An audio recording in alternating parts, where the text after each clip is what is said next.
Hello viewers, welcome to our channel. வாழ்க வளமுடன் நலமுடன்.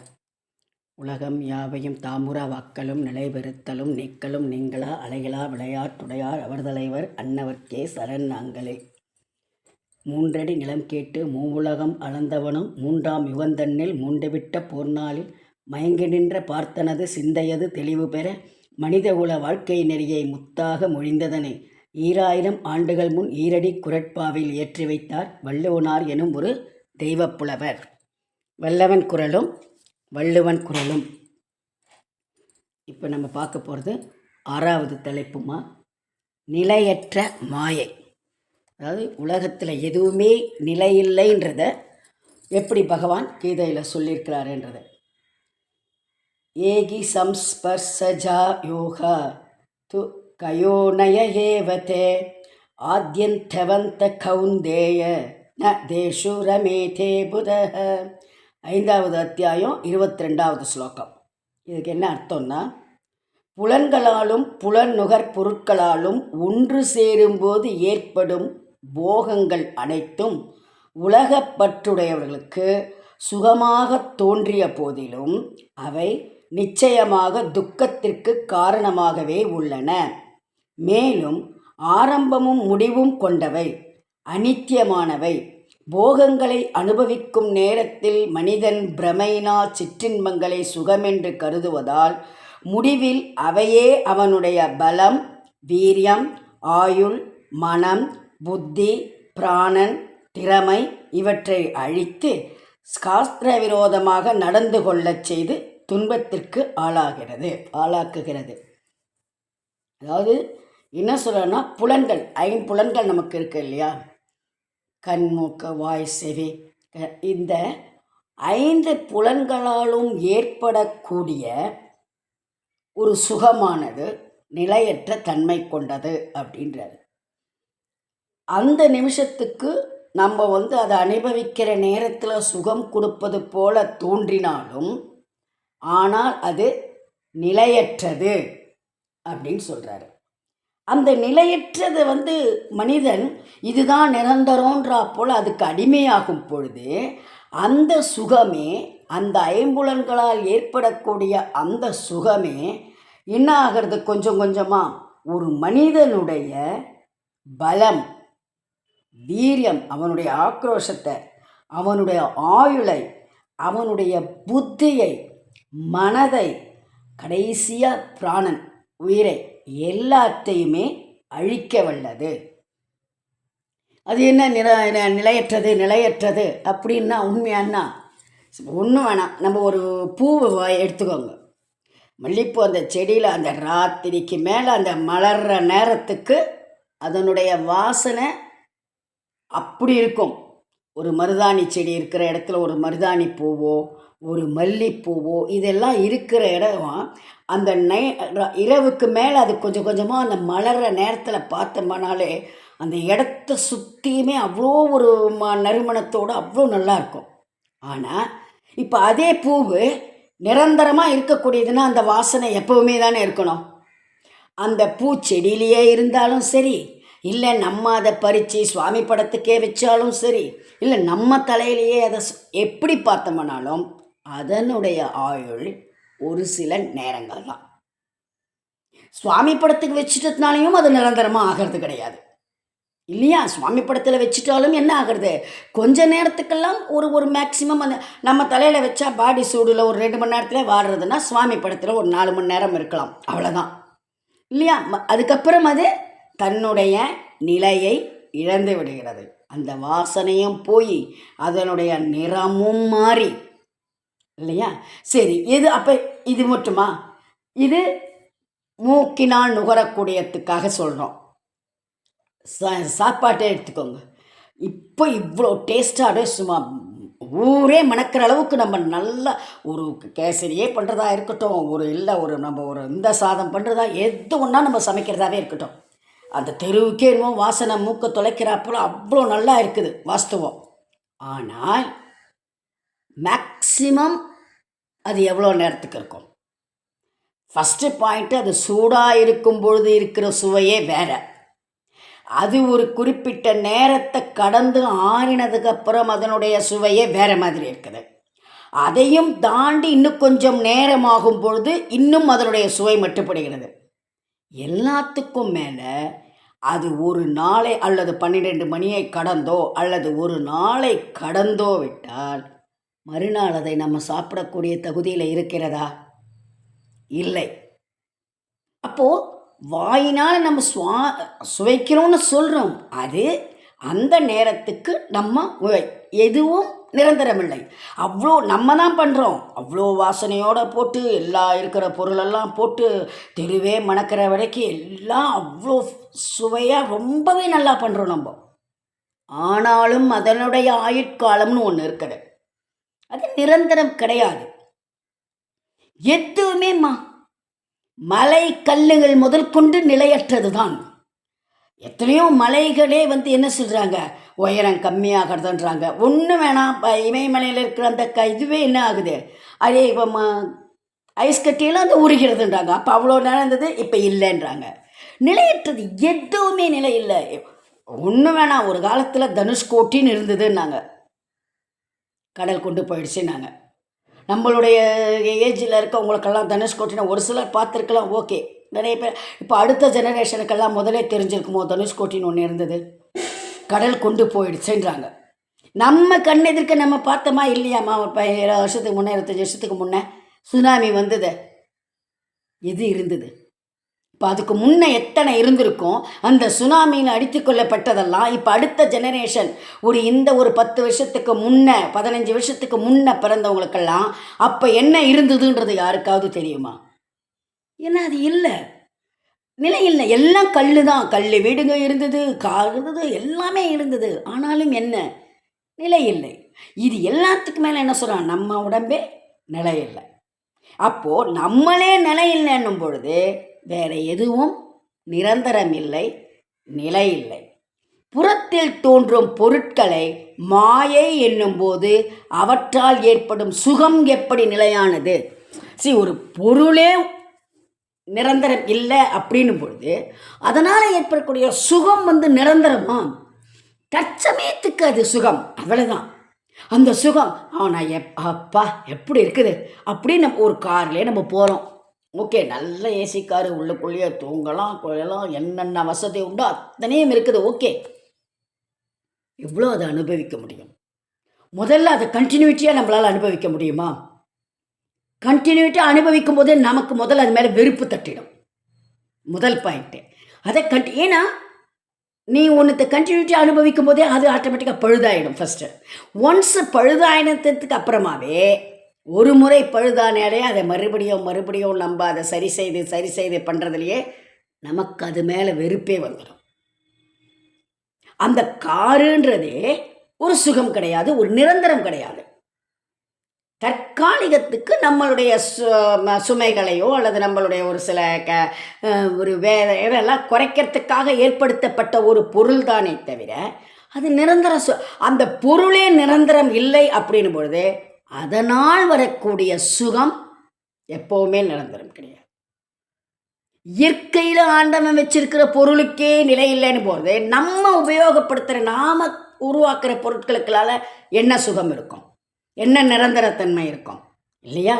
பூவுன்றது இயற்கையாக ஆண்டவன் படிச்சிருக்கிறது, அதனுடைய தன்மையே அவ்வளவுதான். அது எந்த பூ, தாழம்பூ அங்கே இருக்குதுனாலே தாழம்பூ வாசனைன்னுவாங்க. ஆனால் எவ்வளோ நேரம் அது இருக்கும்? நம்ம வரலட்சுமி நோம்புக்கு இதுக்கெல்லாம் வாங்கி வைப்போம்.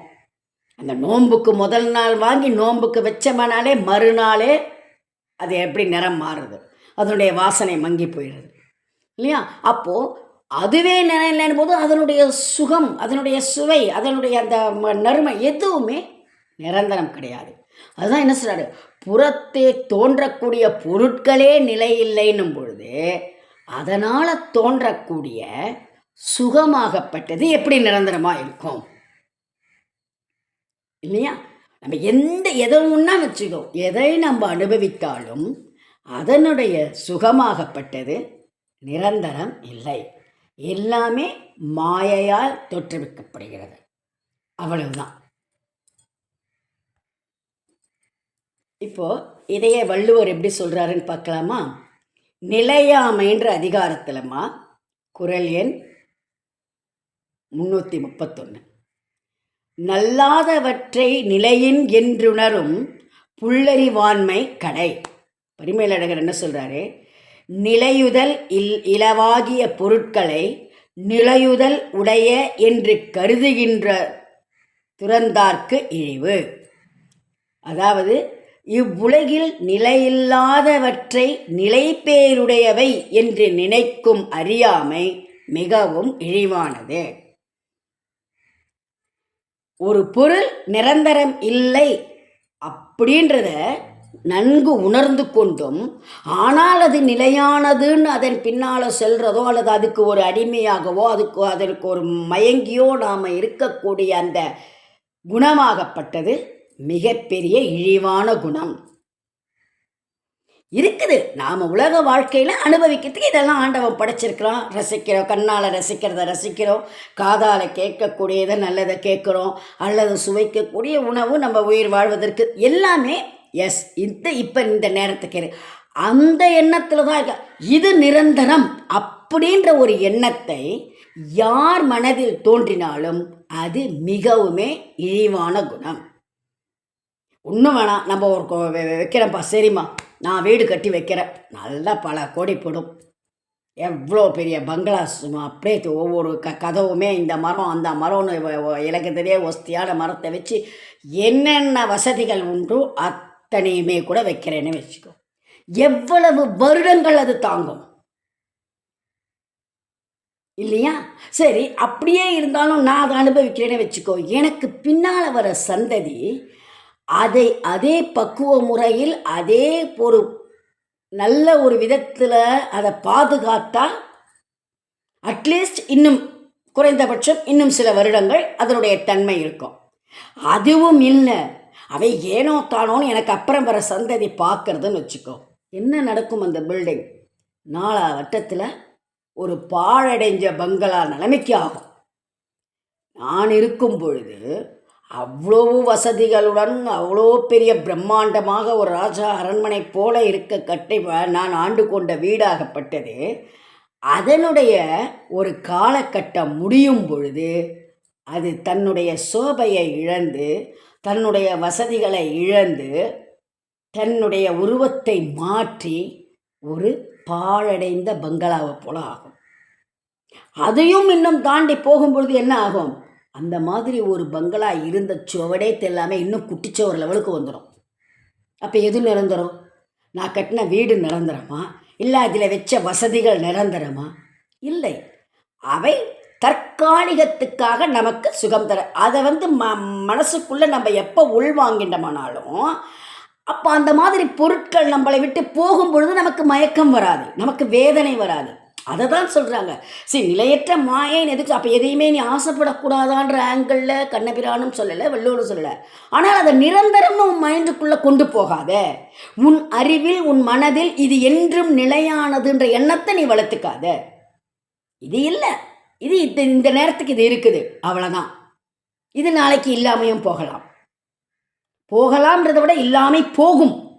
அந்த எண்ணத்தை வளர்த்துக்கணும்.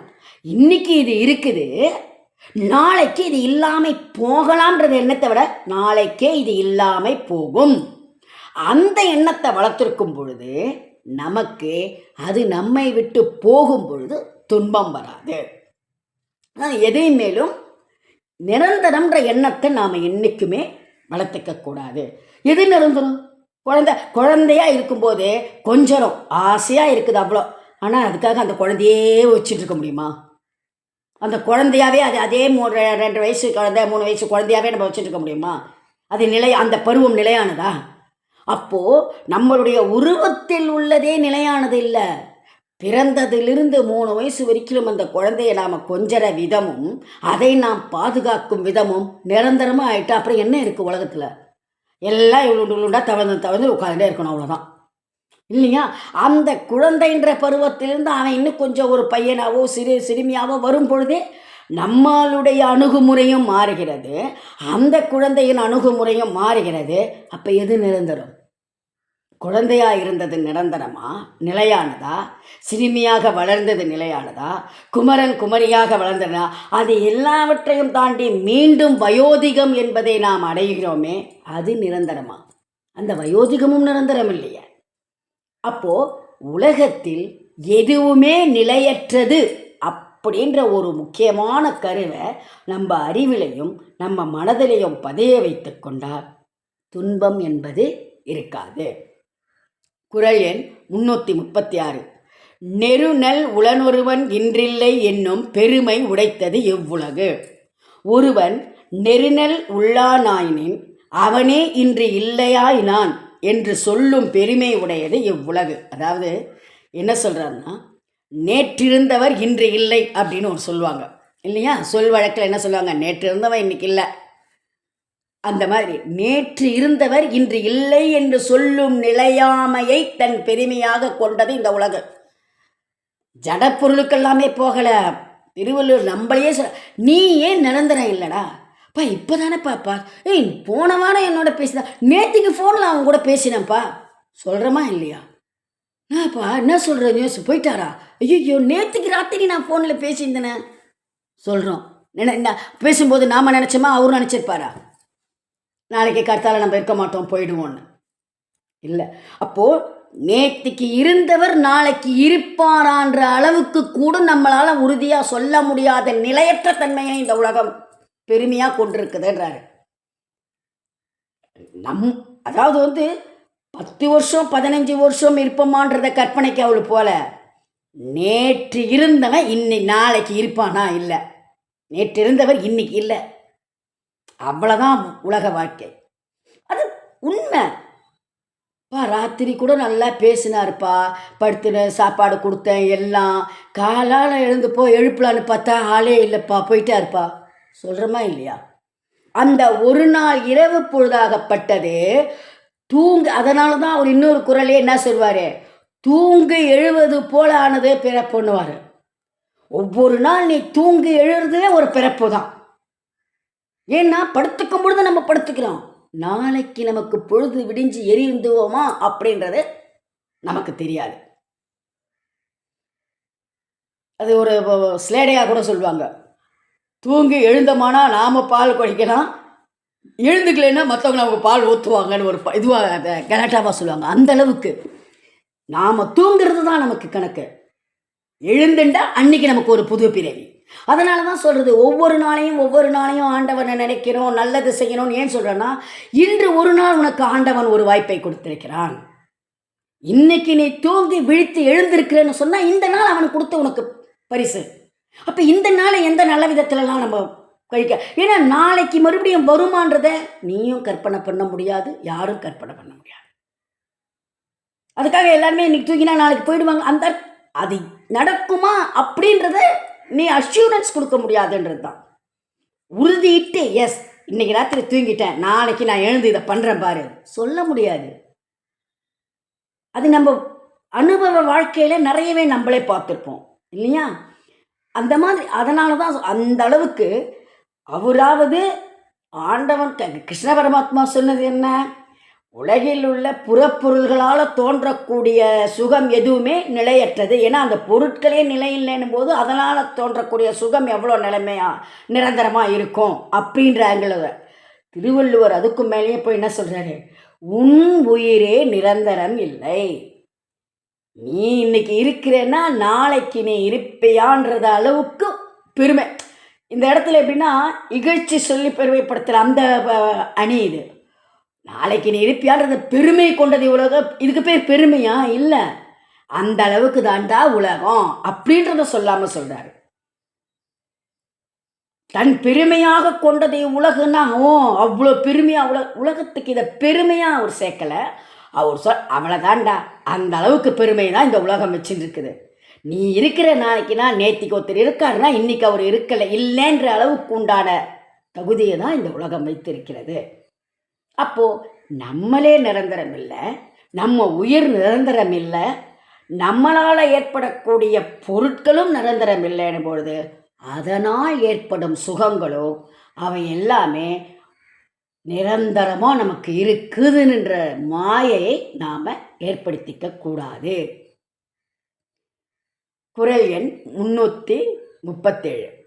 ஒரு பொழுதும் வாழ்வது அறியார் கருதுபவ கோடியும் அல்ல பல. இன்னொரு குறளில் என்ன சொல்றார் பாருங்க. ஒரு பொழுதளவும் தம் உடம்பும் உயிரும் இமைந்திருந்தலை தெளிய மாட்டார்.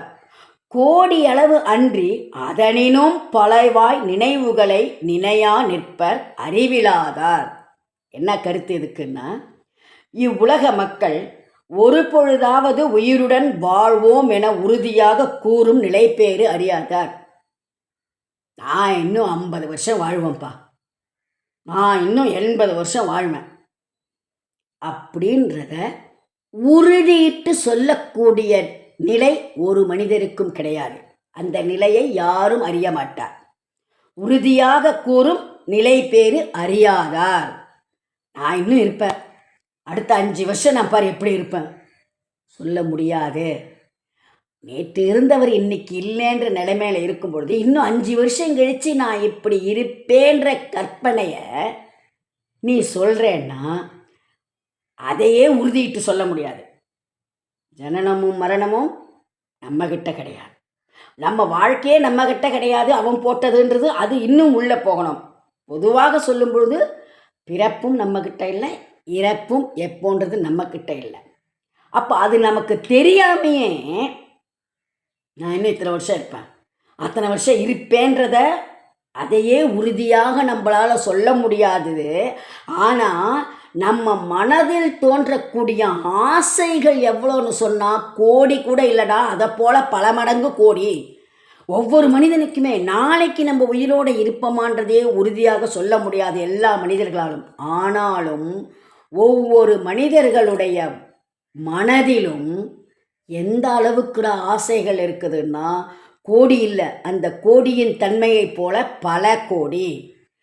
ஒரு பொழுதும் வாழ்வது அறியார் கருதுவ கோடியும் அல்ல பல. நிலை பேறு அறியாதார் இவ்வுலக மக்கள் ஒரு பொழுதாவது உயிருடன் வாழ்வோம் என உறுதியாக கூறும் நிலையை அறியாதவர். ஆனால் அவர்களது ஆசைகளோ பல பல கோடி. ஒவ்வொரு மனிதனுக்குள்ளும் இருக்கு. அதுதான் சொல்றாரு, அவனே நிரந்தரம் இல்லடா, ஆனால் அவனுடைய ஆசைக்கு அளவே கிடையாது. அவனுடைய கற்பனையும் அந்த ஆசையும் பார்த்தோம்னா எப்படி இருக்கும், இதுதான் எல்லைன்னே சொல்ல முடியாத அளவுக்கு அவனுடைய ஆசைகள் இருக்கு. இது நிலையற்ற மாயைடா. இது உன்னுடைய உடலே நிலையற்ற தன்மை கொண்டது. ஆனால் நீ இந்த நிலையில்லாத பொருட்கள் மேலெல்லாம் மோகம் கொள்ளாதே அப்படின்றத நம்ம பகவான் கிருஷ்ணரும் கீதையில் அழகாக சொல்லியிருக்கிறாரு. அதே கருத்துக்களை உலகத்தில் உள்ள பொருட்கள் எல்லாமே மாயை, நிரந்தரமில்லை. அந்த நிரந்தரமற்ற தன்மை மீது ஒரு மோகம் கொள்வது மிகவும் இழிவான செயல்ன்றதை திருவள்ளுவரும் சொல்கிறாரு. கண்ணன் என்ன கருத்தை சொன்னாரோ அதே கருத்தையே உன்னுடைய உயிரே நிலையில்லை. இந்த உலகத்தில் எதுடா நிரந்தரம்னா நேற்று இருக்க வரை இன்னைக்கு இருக்கா இல்லை அப்படின்னு சொல்கிற அளவுக்கு தான் இந்த உலகமே நிலையுடையதாக இருக்கிறது. அதுதானே உண்மை. இந்த உலக அமைப்பே நிரந்தரம் இல்லாமல் இருக்குது இல்லை நமக்கு தெரிஞ்சு. இப்போ என்ன சொல்கிறோம், கடலினுடைய நீர் மட்டம் உயர்ந்திருக்கேன்னு சொல்கிறோம், விண்வெளியில் அந்த காற்றினுடைய தன்மை மாறுபட்டிருக்கின்றோம். ஒரு பக்கம் ஒரு சிலர் என்ன சொல்கிறாங்க, இமயமலையே கொஞ்சம் இந்த பக்கம் நகர்ந்து. இதுதான் நிரந்தரம். எதுவுமே நிலை இல்லை, எல்லாம் மாயை. ஒரு நாள் அல்லது ஒரு நாள் அழியக்கூடிய தன்மை உடையன. இதை தான் கிருஷ்ண பரமாத்மா கீதையில் சொல்லியிருக்கிறாரு. அதே கருத்து கூட மாறாமல் அதற்குனே நிலையாமை அப்படின்ற ஒரு அதிகாரத்தை தலைப்பை கொடுத்து 10 குறள் அவர் எழுதியிருக்கிறார். இந்த வீடியோவில் இது வரைக்கும் பார்ப்போம். அடுத்ததில் வேறு ஒரு விஷயம் பற்றி பார்ப்போம், என்ன 2 கீதையிலையும் இதுலேயும் சொல்லியிருக்காங்கன்னு. ஓகேவா? இது வரைக்கும் எல்லாரும் கவனிக்கிறீங்க, பார்க்குறீங்கன்னு. ஒரே ஒரு சின்ன வேண்டுகோள், எல்லோரும் நீங்கள் சில பேர் மோஸ்ட்லி வாட்ஸ்அப்பில் மெசேஜ் அனுப்புகிறீங்க. இதை பற்றி தயவுசெய்து வாட்ஸ்அப்பில் அனுப்புறதுக்கு பதில் இதில் இருக்கிற கமெண்ட் பாக்ஸ்லேயே உங்களுடைய கருத்துக்களை பதிவு பண்ணுங்கள். ஏன்னா நான் முதல்லே சொன்னா போல் இந்த கருத்துக்களை நீங்கள் பதிவு பண்ணுறது என்னுடைய ஒரு ஊக்கத்துக்கு உறுதுணையாக இருக்கும். இதே போல் வேறு பல முயற்சிகள், வேறு பல விஷயங்களெல்லாம் நான் ஈடுபாடு காட்டி இதே போல் நான் உருவாக்குறதுக்கு எனக்கு ஒரு உறுதுணையாக இருக்கும். அதனால் வாட்ஸ்அப்லேயோ ஃபோன்லேயோ இல்லாமல் இந்த யூடியூப்பில் இருக்கிற இந்த கமெண்ட் பாக்ஸ்லேயே கண்டிப்பாக உங்களுடைய நல்ல வலுவான கமெண்ட்டுகளை பதிவு பண்ணணும்னு கேட்டுக்கிறேன். நன்றி.